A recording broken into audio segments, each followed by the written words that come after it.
Так, ағайындар, алдарыңызда Sonata Hyundai. Sonata келді міне. Sonata іздеген жандар 2020 жылғы 2.5 литрлі SE комплектацияда.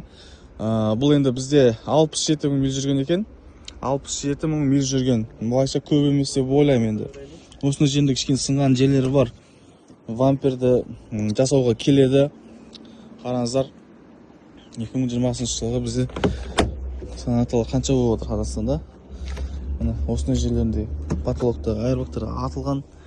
Салоны таза. Міне салонның осындай жерлерінде осы беттен, короче, удар болған. Міне сразу көрсете кетейін. Осы жерден арт жақтан удар болған. Мына крыло полный тартып орнына келтіру керек. Есіктің осы бұрышы бар. Осы себепті боковой осы беттегі айырбақтар атылған. Артқы орындықтікі, алдыңғы орындықтікі міне. Қалған жерлер таза мына ағайындар. Көріңіздер. 2 миллионға бастап тұр бағасы. Осы жерін жасап алып мінем дейтін болсаңыздар, пожалуйста. Мына беттердің бәрі таза. Хабарласа беріңіздер. Sonata 2 миллион теңгеге бастап тұрған бағасы.